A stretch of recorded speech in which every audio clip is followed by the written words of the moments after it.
مکہ کی طرف نگاہ کر لو، ایک گھر ہے وادی مکہ میں، فران کے پہاڑوں کے دامن میں قریش بستے ہیں، ان قریشیوں میں ایک قبیلہ بنو ہاشم کا ہے، اس بنو ہاشم کے قبیلے میں ایک گھر عبداللہ کا ہے، اس عبداللہ کے گھر میں ایک بی بی عامرہ ہے، تکو اس کی گود کو دیکھو، تم دیکھو میں اپنا حسن اس کی گود میں محمد بنا کر اتار رہا ہوں۔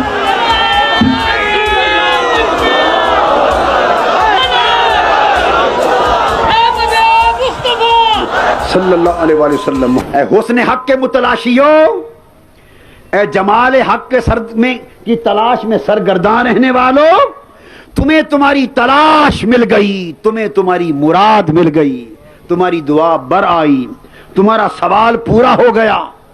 فَأَيْنَمَا تُوَلُّوا فَثَمَّ وَجْهُ اللَّهِ، میں نے بے شک اپنے حسن کی جلوہ سامانیاں اس کائنات رنگ و بو میں ہر سو بکھیر دی ہیں، شرق سے غرب اور عرش سے فرش تک یہ میرا ہی حسن ہے، یہ میرا ہی جمال ہے، یہ میری ہی رنگتیں ہیں، میری ہی نکھتیں ہیں جو ہر سو دکھائی دے رہی ہیں، مچل رہی ہیں، مگر اس لیے جگ میں آ کر ادھر ادھر دیکھا، تو ہی آیا نظر جدھر دیکھا، مگر میرے حسن کے بکھرے ہوئے جلوے دیکھ کر تمہیں میرے حسن تمام کا اندازہ نہیں ہو رہا، میرے جلوے حسن کی منتشر رعنائیاں دیکھ کر تمہیں میرے جلوے کمال کا اندازہ نہیں ہو رہا، تو آؤ میں ایک وجود ایسا بناتا ہوں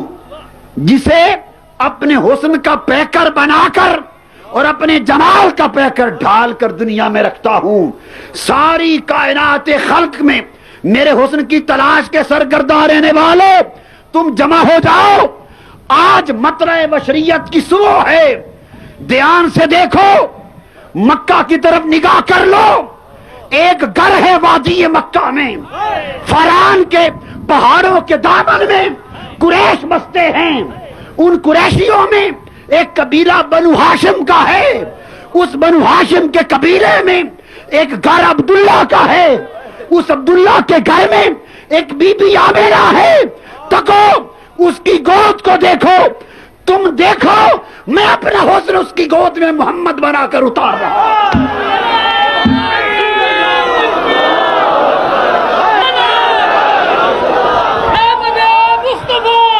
صلی اللہ علیہ وآلہ وسلم، محمد کا حسن سراپا صلی اللہ علیہ وآلہ وسلم عالم خلق میں میرے پرتو حسن کی کامل جلوہ گاہ ہے، جو مجھے دیکھنا چاہے وہ میرے محمد کو دیکھ لے،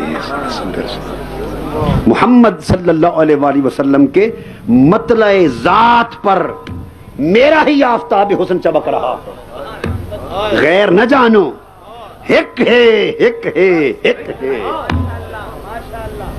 ہک ہے ہک ہے ہک ہے، جیڑا ہک کو ڈو کر جانے کافر تے مشرک ہے،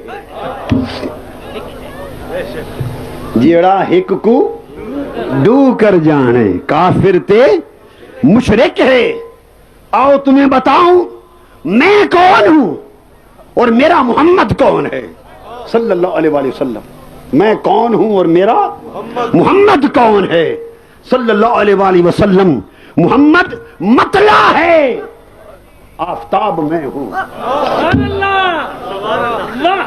محمد کی ذات افق ہے، مہتاب میں ہوں، محمد کی ذات پیکر ہے، حسن میں ہوں، محمد کی ذات آئینہ ہے، چمک میں رہا ہوں، چمک میں رہا ہوں، کبھی میرے حسن کی چمک اس کی کنڈل والی زلفوں میں نظر آتی ہے، کبھی اس کی چشم نرگسی میں نظر آتی ہے، کبھی اس کے حسن میرے حسن کی جھلک اس کے چہرے میں نظر آتی ہے، کبھی اس کے حسن سراپا میں نظر آتی ہے، کبھی میرا جلال اس کی ناراضگی میں دکھائی دیتا ہے، کبھی میرا جمال اس کی مسکراہٹوں میں دکھائی دیتا ہے، ہوں میں ہی، ہوں میں ہی، مگر چونکہ مجھے دیکھ نہیں سکتے، اپنے آپ کو دکھانے کے لیے عالم خلق میں اس کی ذات کو مطلع بنا دیا ہے تاکہ میرا حسن اس مطلع ذات پر چمکے. وہ میرا مظہر ہے. میں نے وجود محمدی صلی اللہ علیہ وآلہ وسلم کو نور کی صورت میں، چونکہ مظہر بنانا اور مطلع بنانا تھا اپنے آفتاب حسن کا، اس لیے اسے نور کی صورت میں اس وقت پیدا فرمایا جب کائنات ہست و بود اور عالم رنگ و بو میں کچھ بھی نہ تھا. عرش سے فرش تک کوئی نوری اور کوئی مادی اور کوئی ناری مخلوق نہ تھی. ابھی میں نے نظام کن فیکون کا اجرا بھی نہیں کیا تھا. فقط میں ایک خالق تھا مگر کوئی مخلوق نہ تھی. اس وقت میں خالق تھا مگر کوئی مخلوق نہ تھی. مالک تھا مگر کوئی مملوک نہ تھا. معبود تھا مگر کوئی عبد نہ تھا. حسن تھا پر سامنے کوئی عشق نہ تھا. جلوہ تھا پر تکنے کے لیے کوئی نگاہ نہ تھی. کنت کنزا مخفیا فاحببت ان اعرف. میں حسن کا چھپا ہوا خزانہ تھا، میں نے چاہا کہ مجھے پہچانا جائے، دیکھا جائے. فخلقت الخلق، میں نے خلق کا نقش اول پیدا کیا. خلق کا نقش اول پیدا کیا. چونکہ نور ذات کو دکھانا تھا اس لیے نقش اول بھی نور ہی بنایا. نقش اول بھی نور ہی بنایا. یہی نور میرے نظام خلق و تکوین کا پہلا نقش تھا. یہی نور میرے حسن و جمال کا پہلا محل تھا. پہلا محل تھا. یہی نور میری توجہ ذات کا پہلا مرکز تھا. میری توجہ ذات کا پہلا مرکز تھا. عالم امر و خلق میں اس نور کے سوا اور کچھ نہ تھا. جب اسے بنا دیا تو میرے سامنے تنہا وہ رہتا تھا اور وہ مجھے دیکھتا رہتا تھا، میں اسے دیکھتا رہتا تھا. اور میں اس کو اپنی توجہ سے پالتا رہتا تھا، اپنے پرتبہ حسن سے نکھارتا رہتا تھا، اپنے جلوہ جمال سے اجالتا رہتا تھا. پھر وہ میرے حجابات عظمت میں تھا. حجابات عظمت میں تھا. میں نے اپنے انوار ذات سے جب بنا لیا اب اس کی پرورش چاہیے تھی. اب ضرورت کیا تھی؟ اس کی پرورش کی جائے. اور پرورش کے لیے ابھی کوئی اور غیر شے پیدا نہیں کی تھی. وہی ایک تنہا ایک نور تو تھا. کوئی غذا نہیں بنائی تھی، کوئی نورانی غذا بھی نہ تھی. سو اسے بنا دیا، حجابات عظمت میں رکھا. میرے حجابات عظمت اس نور کا گھر بنے، اس نور کا گھر بنے.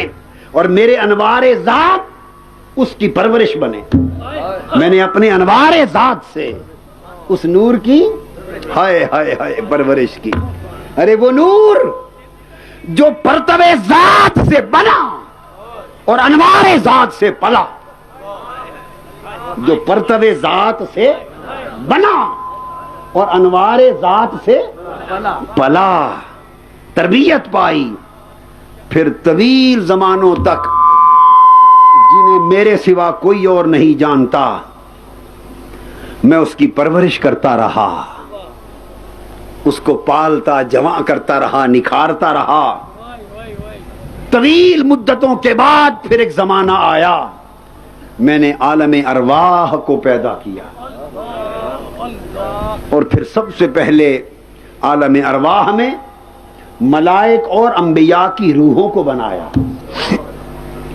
جب انبیاء کی ارواح بن گئیں تو پھر میں نے حجابات عظمت سے اس نور کو عالم ارواح میں منتقل کر دیا. اس نور کو حجابات عظمت کے گھر سے عالم ارواح میں منتقل کر دیا. تب جاننے والوں کو پتا چلا کہ اس نور کا نام محمد ہے صلی اللہ علیہ وسلم. کیونکہ اس نور کا نام جب وہ بنا تو مجھے کوئی جاننے والا ہوا, اور جب ارواح انبیاء بنی تو اسے کوئی جاننے والا بنا. اس نور کی تخلیق سے پہلے مجھے کوئی جانتا نہ تھا, اور ارواح انبیاء کی تخلیق سے پہلے اسے کوئی جانتا نہ تھا. بڑا زمانہ گزرا, بس میں اسے جانتا تھا, وہ مجھے جانتا تھا. عالم ارواح میں منتقل کیا. پھر ارواح انبیاء کے لیے اس نور کو منبع فیض بنایا, منبع فیض بنایا. پھر ارواح انبیاء کو اس نور کی معرفت کروائی, پہچان کروائی. پھر ارواح انبیاء سے اس نور کی نبوت کی تصدیق کروائی, اور جب وہ تصدیق کر چکے تو اس کے توسط سے انہیں بھی نعمت نبوت سے بہرہ یاب کروایا. اب قرآن مجید اسی واقعے کو بیان کرتا ہے.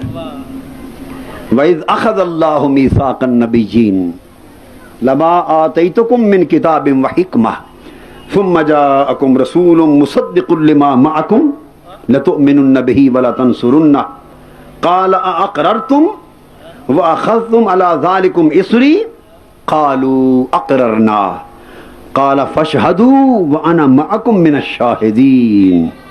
پھر ساری ارواح انبیاء کو جمع کیا اور کہا کہ عہد کرو جب تمہیں کتاب و حکمت دے کے بھیجوں گا, اور وہ جو سب سے پہلے بنایا ہے اسے سب سے آخر میں ظاہر کروں گا. تمہارے بعد وہ تشریف لائے گا, وہ تمہاری تصدیق فرمائے گا, تم ضرور بے ضرور اس پر ایمان لانا, اس کے دین کی مدد کرنا. اب پوچھا بولو کیا میرا عہد قبول کر کے اس بھاری ذمہ داری کو اٹھاتے ہو, اقرار اور وعدہ کرتے ہو؟ سب انبیاء نے عرض کیا جی ہاں رب کریم ہم نے وعدہ کر لیا. اقررنا, وعدہ کر لیا. اس پر اللہ نے فرمایا تم سب ایک دوسرے کے گواہ بن جاؤ, اور میں تم سب پر گواہ بن جاتا ہوں کہ تم آج کے بعد سب میرے مصطفیٰ کی امت میں شامل ہو گئے. اقررنا کے بعد سب میرے محبوب کی امت میں شامل ہو گئے. امام قسطلانی اس مقام پر ایک روایت کرتے ہیں, فرماتے ہیں کہ اللہ تبارک و تعالی نے جب حضور علیہ السلام کا نور پاک خلق فرمایا, یعنی عالم ارواح میں منتقل فرمایا, تو اسے حکم دیا کہ وہ انبیاء کی روحوں کی طرف توجہ کرے. حضور علیہ السلام کے نور پاک نے ارواح انبیاء پر توجہ کی, اور آپ کے نور نے انبیاء علیہ السلام کی ساری روحوں کو ڈھانپ لیا. ارواح انبیاء نے پوچھا فقالوا یا ربنا, اے اللہ ہمارے رب, یہ ہمیں کس کے نور نے ڈھانپ لیا ہے؟ رب کائنات نے فرمایا ھذا نور محمد ابن عبداللہ ان آمنتم بہی جعلتکم انبیاء. یہ محمد بن عبداللہ کا نور ہے صلی اللہ علیہ وسلم, اگر تم ان پر ایمان لاؤ گے تو تمہیں نبی بنا دیا جائے گا. پھر اس کی تصدیق حضرت جابر بن عبداللہ کی اس روایت سے ہوتی ہے جسے امام عبد الرزاق نے اپنی سند کے ساتھ نقل فرمایا کہ جب انہوں نے پوچھا یا رسول اللہ صلی اللہ علیہ وسلم بے ابی انت و امی اخبرنی ان اول شیء خلقہ اللہ تعالی قبل الاشیاء قال یا جابر ان اللہ خلق قبل الاشیاء نور نبیک من نورہ فجعل ذلك النور يدور بالقدرة حيث شاء الله تعالى ولم يكن في ذلك الوقت لوح ولا قلم ولا جنة ولا نار ولا ملك ولا سماء ولا أرض ولا شمس ولا قمر ولا جن ولا إنس فلما أراد الله أن يخلق الخلق قسم ذلك النور 4 أجزاء فخلق من الجزء الأول القلم من الثاني اللوح ومن الثالث العرش إلى آخر الحديث. فرمایا اللہ پاک نہیں یا رسول اللہ صلی اللہ علیہ وسلم سب سے پہلے کون سی چیز پیدا فرمائی؟ سوال کیا صحابہ نے. آقا نے فرمایا جابر رضی اللہ تعالیٰ عنہ ہر شے سے پہلے تیرے رب نے تیرے نبی کا نور اپنے نور کے براہ راست فیض کے ساتھ پیدا فرمایا. اس وقت کوئی وہ اللہ نے اپنی مرضی سے جہاں چاہا حجابات عظمت میں اس نور کو رکھا. جب نور محمدی کی تخلیق ہوئی نہ لوح تھی نہ قلم تھا، نہ دوزخ تھی نہ جنت تھی، نہ فرشتہ تھا نہ آسمان، نہ زمین نہ شمس و قمر نہ جن و انسان. پھر اللہ نے جب دیگر مخلوق کو پیدا کرنا چاہا اس نور کے اجزاء کیے. اس نور محمد سے رب کائنات نے پھر قلم بنایا، نور محمد سے عرش بنایا، نور محمد سے پھر لوح بنائی، اور اس طرح رفتہ رفتہ ساری کائنات پست و بالا کو اس نور محمد کے فیض سے پیدا فرما دیا.